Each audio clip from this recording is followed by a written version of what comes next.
ഇത് എനിക്ക് വേണം. അങ്ങനെയല്ല, നമുക്ക് രണ്ടാൾക്ക് ഷെയർ ചെയ്തെടുക്കാം. അങ്ങനെ പറ്റില്ല. നീ ഏറ്റവും വലുതല്ലേ, ഞാൻ ചെറിയ കുട്ടിയല്ല, അപ്പൊ എനിക്കാണ് വേണ്ടത്. ഇത് ശരിയല്ല റിയ. ഇത് ശരിയോ? പിന്നെ എന്താ നിങ്ങളുടെ പ്രശ്നം? എന്തെങ്കിലും കഴിക്കാൻ നന്നായിരുന്നു നേരം പോലെ കഴിച്ചൂടെ? വെറുതെ പണങ്ങണ്. അമ്മ നോക്ക്, ഇത് ലാസ്റ്റ് ഒരെണ്ണം ബാലൻസ് വന്നില്ലേ?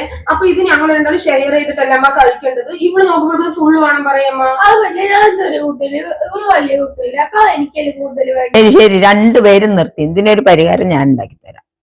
ശരി. ഇതൊരു പഴമ്പൊരിക്കല്ലേ പ്രശ്നം, രണ്ടാളും കൂടി തമ്മിൽ തല്ലുന്നത്. ഇത് പരിഹാരം.